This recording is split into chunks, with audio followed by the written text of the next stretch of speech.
네, 61번부터 계속 보실게요. 다음의 내용을 옳게 설명한 것은 무엇인가? 자, we are sorry that you received only 40 dozen instead of 60 dozens of the desk. 자, 우리 더즌이 몇 개인지는 알고 계시죠? 더즌 같은 경우에는 개수로 바꾸게 되면은 12개를 의미를 해요. 근데 사실은 뭐 여기가 더즌이 들어갔다라고 해서 40 곱하기 12, 60 곱하기 12, 그 다음에 세 번째 줄에 20 곱하기 12 이런 거는요 굳이 지금 당장 하지 않으셔도 상관이 없어요. 만약에 1번, 2번, 3번, 4번 보기에 이게 개수를 구하는 문제가 나왔다라고 한다면 그때 구하시면 되고 그 전에는 미리 손대실 필요는 없습니다.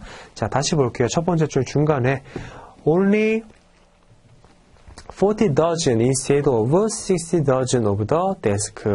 자, 책상을 이렇게 40 dozen, 60 dozen을 어떤 걸 시켰어요? 60 dozen을 시켰는데 지금 몇 개밖에 못 받은 거예요. 40 dozen밖에 못 받았으니까 그거에 대해서 컴플레인이 왔나 봐요. 그래서 그거에 대한 회신 내용입니다. 지금 I'm looking into why this error happened. 지금 이 에러가 왜 발생했는지를 찾아보고 있다. And we will ship the remaining 20 dozen of the item in next week by sea at our expense. 다음 주에 바로 나머지 20도전을 보내주겠대요. 누구 비용으로? 본인들 비용으로. I hope this has not inconvenienced you seriously. Thank you. 라고 되어 있습니다. 자, 1번 옳게 설명한 거예요. The reason of the partial shipment is not revealed 라고 되어 있습니다. 뭐예요? 이게 60개 중에서 40개밖에 안 실린 이유가 지금 나왔어요? 안 나왔어요?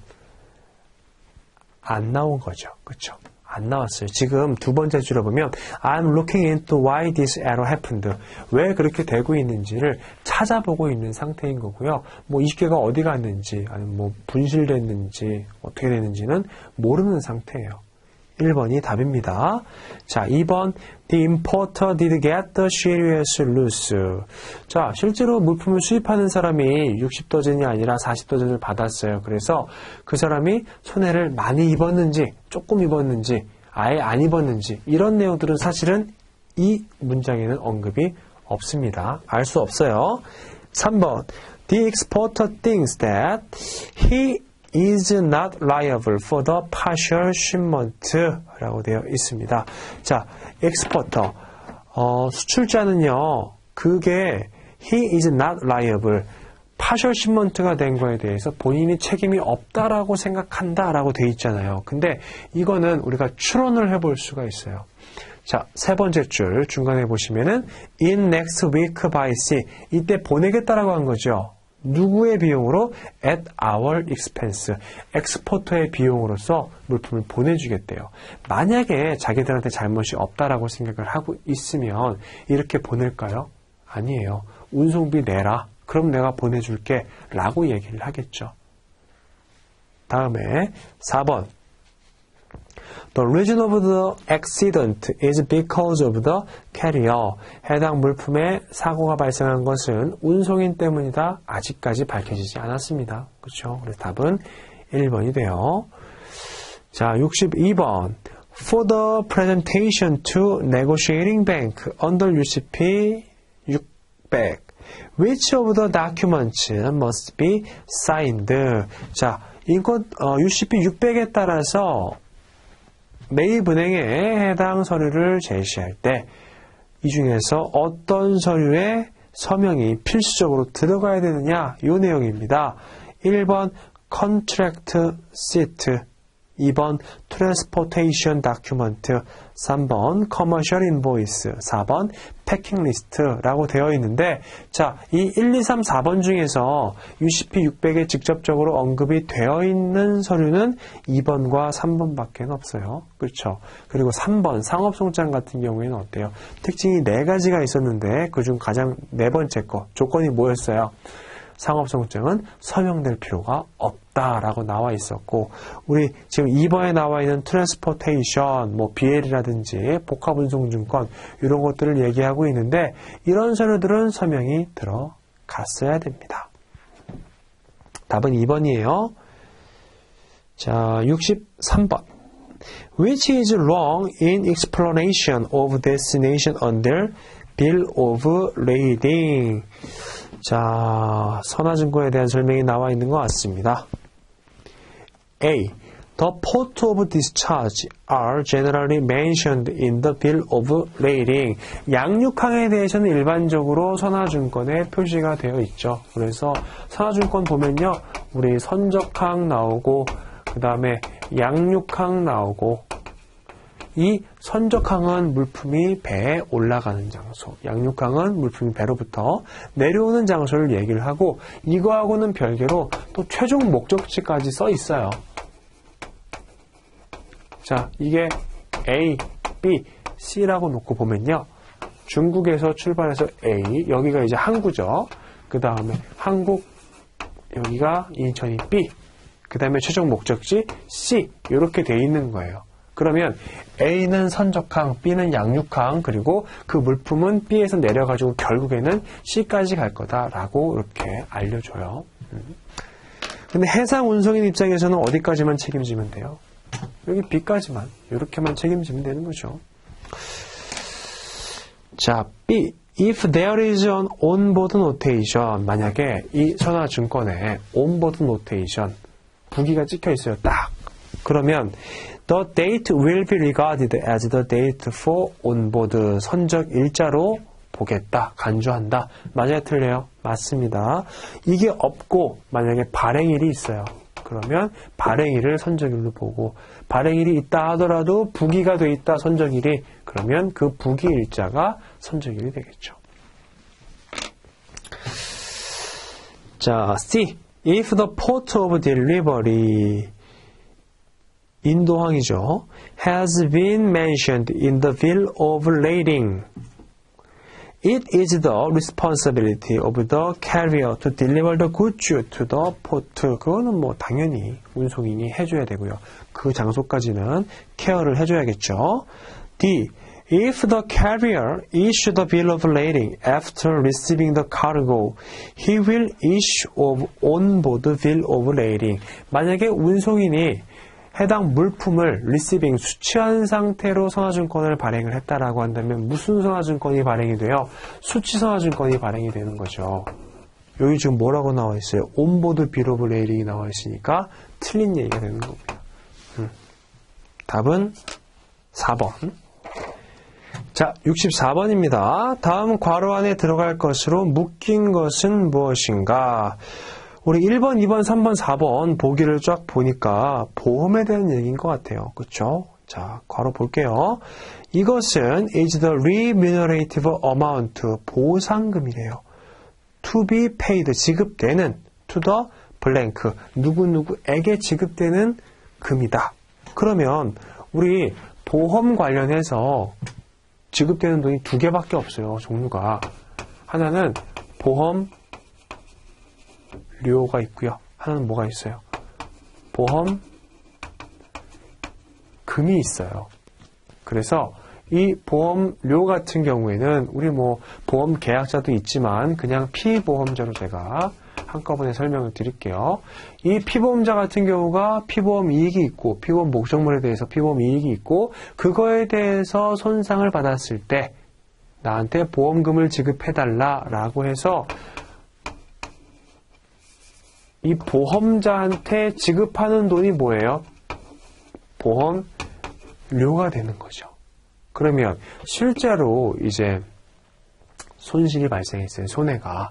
근데 이걸 알고 보니까 보험자가 담보해주는 위험에 따라서 손해가 발생한 거예요. 그럼 뭐 줘요? 보험자는 피보험자에게 보험금을 지급하게 되는 거죠. 그래서 케이스 이렇게 두 개밖에 없습니다. 자, 한번 읽어볼게요. 괄호에 그러면 우리 인슈어런스 프리미엄, 보험료가 들어가야 돼요. 이것은 is the remunerative amount, 보상금인데 to be paid, 지급되는, 누구한테 지급되는 거예요? 보험자한테 보험자한테 지급되는 거죠. 보험자는 명칭이 두 가지가 있습니다. 하나는 insurer, 한 개는 assurer. 그러니까 ER이 붙어 있으면은 보험자라고 보시면 돼요. 얘는 어때요? 피보험자는 ED가 붙어 있어요. insured, assured 이렇게 헷갈리지 마시고. 그래서 insurer에게 지급되는 돈이고 뭐에 대해서 for the conclusion of the insurance contract 보험 계약이 체결된 것에 대한 대가로 피보험자가 보험료를 지급을 하는 거죠. 보험료를 납부한다라고 표현을 하죠. against 뭐에 대한 보험 계약이에요?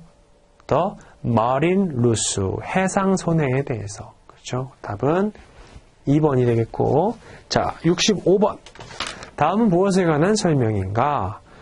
Each goods supplied by the seller 각각의 물품들 공급되는 is hereby expressly warranted 보증이 된대요. To be free from defect 어떤 결함으로부터 in material and workmanship under normal use and service 일반적인 사용 목적에서. 자, 우리 그 전자제품이나 이런 것들을 사면요. 워런티가 있잖아요. 그래서 품질 보증 몇 년 이렇게 나와요. 그럼 이 기간 동안에는요, 우리가 최초의 그 물품을 사가지고 그 목적에 맞게 일반적인 용도로 사용했을 때 2년까지는 해당 물품이 그 성질을 잃어버리지 않는다라는 것을 제조자, 판매자가 보증해 주는 거예요. 근데 예를 들어 그런 거죠. 우리가 뭐 일반적인 목적이라고 한다면은 그 핸드폰 같은 경우에는 뭐 통화하거나 뭐 문자하거나 이런 식으로 사용을 하는 건데 만약에 그 핸드폰을 뭐 던지면서 놀아요. 그럼 일반적인 목적에 사용되는 게 아니죠. 그렇게 행동했음에 따라서 만약에 물건이 망가졌다. 그러면 노멀 유저가 아니기 때문에 이 품질 보증의 대상이 되지 않습니다. 뭐 어쨌든 간에 이런 것들을 지금 얘기하고 있는 거고 The warranty shall be limited to a period of 12 months after delivery of the goods at destination 물품이 목적지에 도착하고 나서부터 12개월만 품질 보증을 해주겠대요. 얘는 2년이 아니고 12개월이죠. 자, 그러면 답이 4번에 나와 있는 warranty clause가 되겠습니다. 품질 보증 조항. 자, 66번. 다음은 무엇에 관한 설명인가?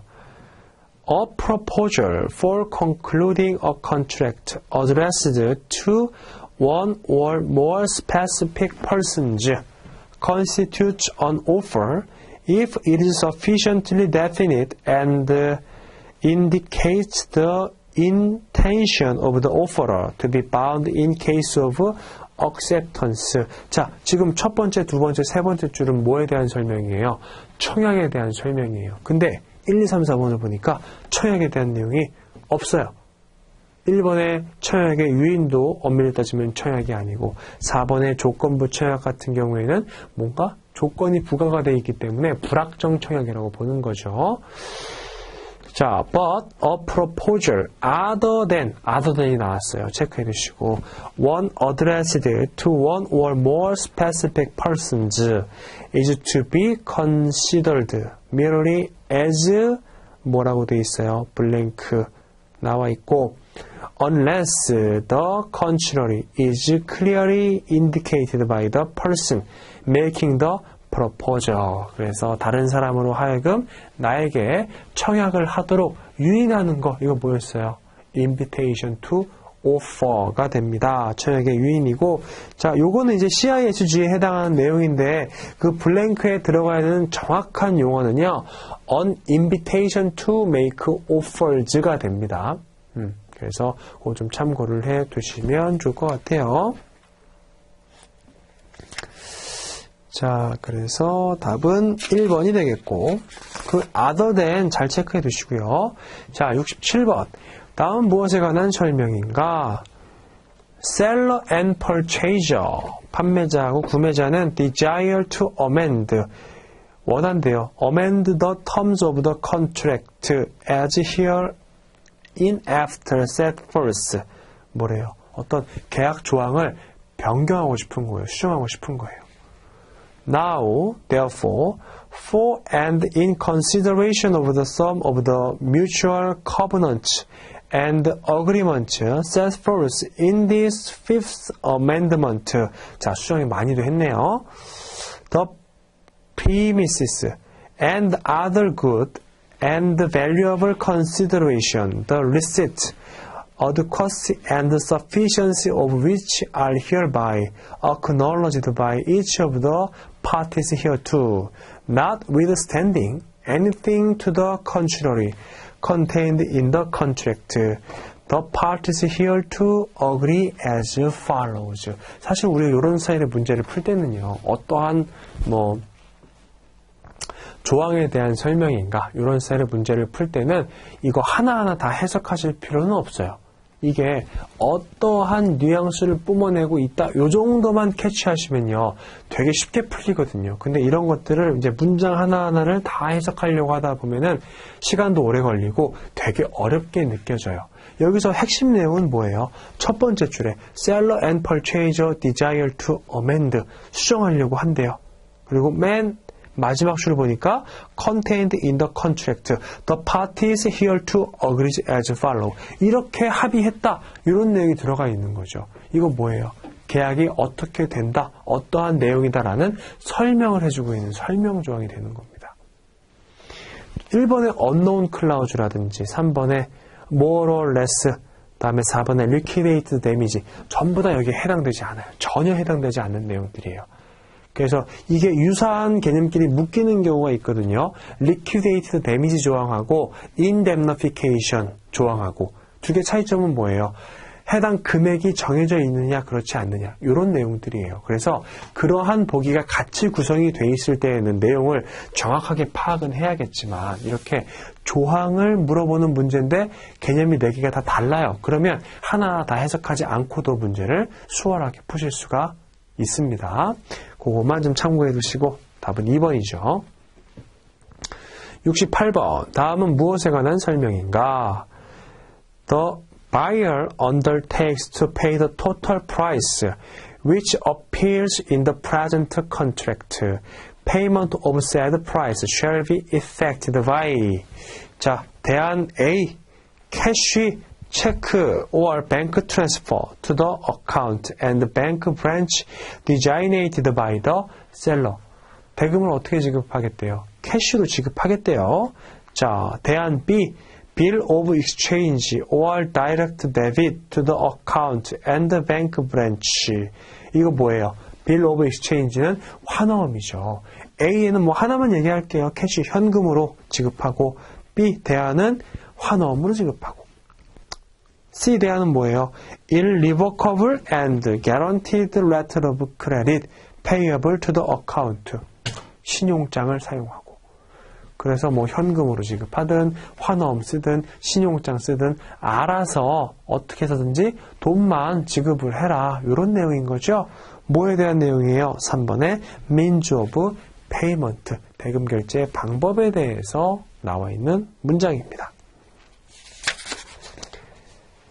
자, 69번. 아래에 밑줄 친 this가 의미하는 것은 무엇인가? 라고 되어 있습니다. 자, this is a guarantee. 보증이래요. That a third party adds to a debt obligation. 부채 담보를 추가하는 그런 개런티다. This third party는 is not the pay. 수취인이나 아니면 홀더. 소유주가 아니래요. But insure 보장을 합니다. Payment 대금 결제를 보장을 해요. 만약에 the issuing party가 default 대금 지급을 못하면 채무 불이행 상황이 되면은 이 사람이 대신 대금을 지급해주겠다라고 보증해주는 거예요. The debt obligation, 부채 담보는 could be a note, 어음이 될 수도 있고, bond, 채권이 될 수도 있고, promissory note가 될 수도 있고, bill of exchange가 될 수도 있고, draft가 될 수도 있다. The third party providing the blank는 is usually a bank or other lending institution. lending institution은 대출 회사가 되는 거고요. 자, 그래서 뭐 요거를 딱 보면은 결국에는 돈을 누군가가 지급을 하지 않으면은 내가 대신 지급하겠다라는 보증이라는 의미잖아요. 그렇죠? 자, 1번에 forfeiting, 2번에 아발, 3번에 클레임, 4번에 팩토링 이렇게 나와 있어요. 팩토링 같은 경우에는 사실은 보증이 들어가는 건 아니기 때문에 제외하고 3번의 클레임도 전혀 엉뚱한 얘기죠. 이것도 제외할게요. 답이 1번 아니면 2번이에요. forfeiting이나 아발인데 우리 forfeiting은 뭐예요? 그냥 이 프로세스 전체를 설명하는 그런 개념이에요. forfeiting. forfeiting은 포페이터가 있어요. 근데 수출자, 수입자, 그리고 수입자의 은행이 있죠. 얘한테 환어음이라든지 아니면은 일반 어음이 제시가 되면은 이 은행에서 뭐 해줘요? 그 서류에다가 아발이라고 지급 보증을 해주는 거고요. 이 지급 보증의 의미는 요 제3자인 이 사람이 대금 지급을 나중에 안 하면 어떻게 해주겠다라는 거예요. 본인이 대금 지급하겠다라는 보증서인 거죠. 그래서 답이 아발이 들어가야 됩니다. 답은 2번이죠. 자, 그래서 답은 2번이 되는 거고, 거기 그 공란으로 돼 있는 것도요, 사실 제가 일부러 비워놨어요. 왜냐면 여기에 아발이 써 있으면은 답이 나와 있는 거니까. 그렇게 보시고. 자, 70번. 다음 괄호 안에 들어갈 공통적인 단어로 옳은 것은 무엇인가? 자, 빈칸이 3개가 들어가 있네요. 이런 스타일의 문제는요, 일단은 처음부터 끝까지 내용을 쫙 읽어봐야지만 답이 보입니다. 자, 이것은 is a document, 서류래요. That can be issued by the owner of freight, consignee, shipper, or a carrier to deliver the goods to another party. 자, 이거는 서류인데 발행될 수가 있대요. 오너 아니면 뭐 수하인 아니면 송하인 이런 사람들로부터 발행될 수가 있고, 이것은 should be differentiated from the bill of lading. 선화증권과는 조금 다르대요. 그리고 이것은 is not a negotiable document. 선화증권은 negotiable document죠. 근데 이거는 negotiable document가 아니래요. And it does not act as evidence or receipt of goods라고 되어 있습니다. 자, 여기에 들어갈 단어는요, 3번에 delivery order라고 보시면 될 것 같아요. 요거 한번 설명을 드릴게요. 자, 우리 여태까지 계속 어떤 개념을 배우셨냐면요, 신용장 조건에서 개설은행이 비해를 받잖아요. 그렇죠? 비해를 받고 이 비해를 개설 의뢰인한테 주면 개설 의뢰인이 이 비해를 가지고 운송인한테 제시를 해서 물품을 받는다. 이렇게 배우셨죠? 그 사실은 이 비해를요, 선사한테 가져가요. 선사한테 비해를 가져가서, 자, 지금 내가 한국에 도착해 있는 이 물품의 주인이다 라고 제시를 해요. 그러면 그 선사에서는 비해를 받아가고 뭘 줘요? 3번에 나와 있는 딜리버리 오더를 줘요. 화물 인도 지시서를. 그래서 그거를 받아서 이 개설 의뢰인, 즉 수입자는요, 운송인한테 그 서류를 제시를 해요. 그리고 물품을 받는 겁니다. 근데 제가 이제 기존까지 계속 그 설명의 편의상 비해를 제시한다라고 말씀을 드렸는데, 사실은 그 서류가 하나 더 있는 거죠. 중간 단계에서. 그거 알아두시고. 답은 3번이에요. 자, 71번. 다음 괄호 안에 들어갈 단어로 옳은 것은 무엇인가? 자, 1번, 2번, 3번, 4번을 봤더니 빌 오브 레이딩의 종류에 대해서 언급이 되어 있는 거예요. 네모칸. According to the letter of credit rules, a presentation consists of a transport document should be presented to the nominated bank within 21 days after the date of shipment. 선적일 이후 며칠 이내에 21일 이내에 운송 관련 서류가 제시가 돼야 된대요. But not later than the expiry date of the letter of credit. 신용장 만기일 전에. 무슨 얘기냐면 신용장 만기일하고 선적일 이후 21일 이내하고 더 빨리 도달하는 날을 기준으로 해서 해당 운송 서류가 제시가 돼야 된다는 겁니다. 요거는 배우셨죠, 예전에? Bill of lading is a transport document covering the carriage of goods by sea. 해상 운송에서 발행되는 서류니까. If a set of documents which consists of a bill of lading as a transport document could not be presented to the nominated bank within 21st days after the date of shipment by the beneficiary, then late presentation. 근데 좀 기간이 늦었대요. 지연돼서 제시가 됐나 봐요. Discrepancy is emerged. A bill of lading that is not presented within 21st days after shipment. 자, 선적일자 이후 21일이 지나서 서류가 제시가 됐어요. 즉 운송서류 BL이 제시가 된 거죠. 그럼 무슨 BL이라고 해요? 기관경과 선화증권이라고 하고 1번의 스테일 BL이 영어 표현입니다. 답은 1번이 돼요. 2번의 서드파트 BL 같은 경우에는 제3자 선화증권이라고 돼 있죠. 그래서 제3자 선화증권 같은 경우에는 물품을 보낸 쉬퍼, 송화인이요. 신용장상의 베네피셔리가 아닌 경우 그렇게 발행된 선화증권을 제3자 선화증권이라고 얘기를 하고요. 3번의 through bill of lading, 통 BL 같은 경우에는 우리 보통 복합운송에 많이 사용되는데 첫 번째 운송업자가 전체 운송 구간을 케어해주는 그런 서류를 얘기를 하고요. 4번의 E bill of lading, 이거는 전자선화증권이죠. 답은 1번이고, 자, 다음에 72번. 추심, URC 오돌들에 대한 설명으로서 옳지 않은 것은 무엇이냐? 라고 문제가 나왔습니다. 자, A. collections, 이거 추심이란 뜻이에요. should contain bills of exchange, 환호음을 포함해야 된대요. payable at a future date, 미래 일자에 대금이 지급되는 환호음을 포함을 해야 된다. with instruction, 지시와 함께 that commercial documents are to be delivered against payment. 자, 대금 지급하고 서류하고 상환돼야 된다라고 기재해 놨으면서 나중 일자에 대금 지급이 되는 환호음을 발행을 한다라고 한다면 앞뒤가 안 맞는 거죠. 그렇죠? A 틀렸습니다. 답은 1번이고요. 그래서 이게 옳게 고쳐지려면요. collections should not contain이 들어가야 돼요. should not contain. 자, B. If a collection contains a bill of exchange payable at a future date. 자, 미래 확정일 출급 일자에 관련된 환호음이 발행된 그런 추심이에요. 근데 the collection instruction should state whether the commercial documents are to be released to the drawee against acceptance or against payment. DP 조건으로 할 건지 DA 조건으로 할 건지를 반드시 명시를 해줘야 됩니다. C. In the absence of such statement, DA인지 DP인지 명칭이 없다면 commercial documents will be released only against payment.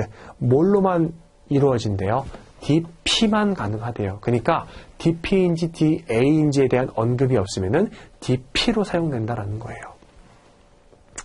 And the collecting bank will not be responsible for any consequences arising out of any delay in the delivery of documents. D. If a collection contains a bill of exchange payable at a future date. 자, 미래 확정일 출급 조건의 환호음이 발행이 됐어요. And the collection instruction indicates that commercial documents are to be released against payment. 자, 아까 전에 A에서 봤던 내용이죠. 근데 그렇게 발행이 돼버렸어요. 그렇게 되면 안 되는데 발행이 돼버렸어요. Documents will be released only against such payment, and the collecting bank will not be responsible for any consequences arising out of any delay in the delivery of documents. 자, 세 번째 줄 보면요. Documents will be released only against such payment. 자, 환호음은 어떻게 지금 발행된 거예요? 환호음은 쉽게 설명을 하면 환호음은 미래, 나중에 지급을 해라. 이렇게 써놓은 거예요. 근데 우리 DP 조건 같은 경우에는 어때요? 서류하고 대금 지급하고 상환돼야 되는 거죠. 그러면 바로 해야 돼요. 이게 지금 안 맞잖아요. 그러면 이런 상황에서 활용할 수 있는 추심 조건이 하나가 있었습니다. 뭐였죠? DP 유전스. 그 미래, 그 기간 동안에 은행이, 추심은행이 해당 서류를 가지고 있어요. 그 다음에 기간이 만료가 되면은 그때 지급인한테 서류를 제시하고 DP 조건으로 대금 지급을 받을 수가 있는 거죠. D는 DP 유전스에 대한 설명이라고 보시면 돼요. 답은 1번이었고, 자, 73번으로 갈게요. 다음 괄호 안에 들어갈 공통적인 단어로 옳은 것은, 자, 요거 한번 보겠습니다. ICC Banking Commission have approved the new version of 블랭크가 들어가 있고요. 자, 그 다음에 UCP에 대한 언급도 같이 들어가 있는 거죠. This is called 불려진대요. This revised version of one includes a lot of shipping documents, including bill of exchange. 뭐 사실은 지금 여기 블랭크에 들어가 있는 것들은요, 우리 UCP 600하고 보통 같이 사용이 되는데 UCP 600보다 해당 서류들에 대한 언급이 되게 많이 들어가 있어요. 그리고 어떤 오류 사항들 있죠. 이런 것들에 대한 예시도 들어가 있고. 계속 읽어볼게요. These shipping documents stated in the blank, especially the certificate of origin, is the document necessary for carrying out the customs formalities in FTA era.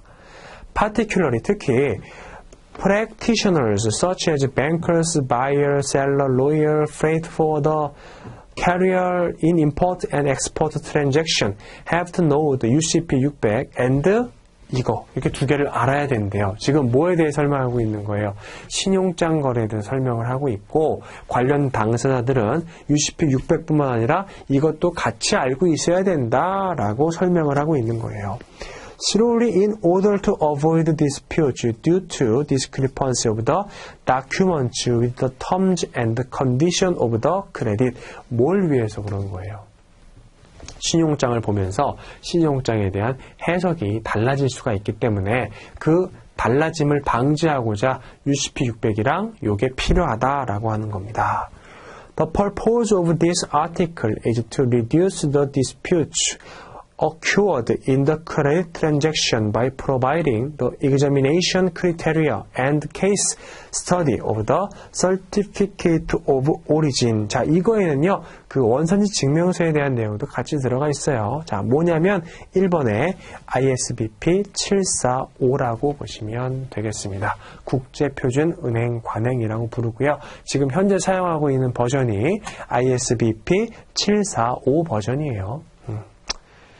틀렸고 2번은 예전 버전이고요. 3번의 URC는 추심, 4번의 URR은 상환 관련된 거니까 각각 암기해 두시고 자, 74번 CISG의 내용 중에서 아래에 괄호 안에 들어갈 내용으로 적절한 것은 In any event, the buyer lose the right to rely on a lack of conformity of the goods if he does not give the seller notice thereof at the latest within 블랭크가 나와 있는데 우리 CISG에서는요 바이어가 물품 받은 다음에 그 물품에 대한 하자에 대해서 문제 제기를 할 수 있는 기간을 maximum 2years 2년으로 잡고 있습니다. 그래서 요 2년은 기억을 해두시고 이 CISG 같은 경우에는 특징이 있는데 기간 언급을 할 때 항상 합리적인 기간 reasonable 타임 이렇게 표현을 해요. 근데 유독 요것만 이렇게 2년이라고 딱 지정을 해놨어요. 그러니까 요거 문구 알아두세요. 2년.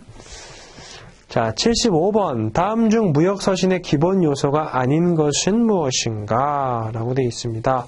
레터 헤드. 요거는 뭐 기본 요소고 서두죠. 2번에 inside address. 수신자 주소. 당연히 들어가 있어야 되고요. 3번에 body of letter. 본문 이거 없으면 서신이 아니죠. 자, 4번에 postscript 이거는 추신이었죠. 추신 같은 경우에는 있어도 되고 없어도 상관이 없어요. 그래서 필수 요소가 아닙니다. 답은 4번이고. 자, 76번. 다음을 순서대로 바르게 나열한 것은 무엇인가? 바로 답으로 갈게요. C. Thank you for your letter concerning the inquiry of silk shirts. 실크 셔츠에 대한 문의를 감사드린다. A. We are enclosing our illustrated catalog together with the price list so that you decide the order. 그래서 카탈로그를 보내줬다. 그리고 모두 같이 가격표도 보내줬다. 다음에 B. We assure you that the prices and the quality will be satisfactory. 아마 가격 조건 만족할 거다. 그러니까 D. If you want to obtain any additional information, please do not hesitate to contact us. 연락해라. 라고 보시면 되겠죠. 답은 3번이 되겠습니다.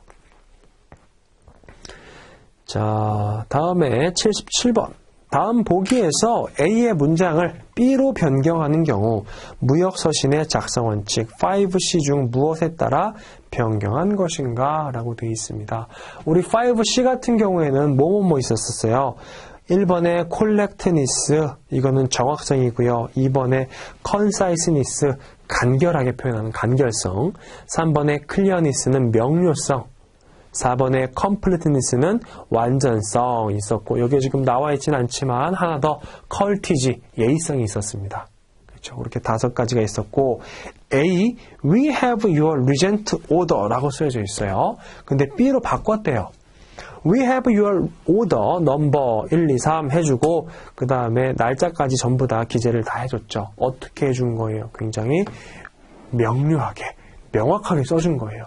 우리 리젠트 오더라고만 얘기를 하면요.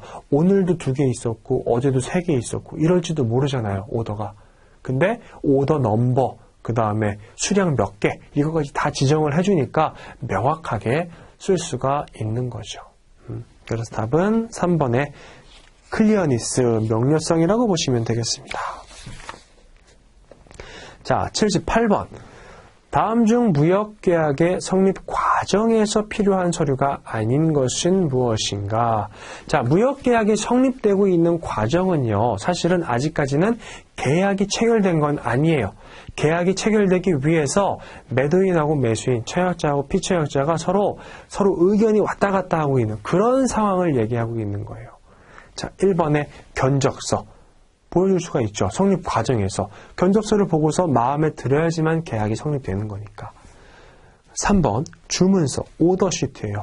주문을 했어요. 근데 주문 내용이 좀 마음에 안 들면은 물품 판매하는 사람이 거절할 수도 있겠죠. 지금 계약 성립 과정이니까 맞고. 4번의 가격표, 프라이스 리스트.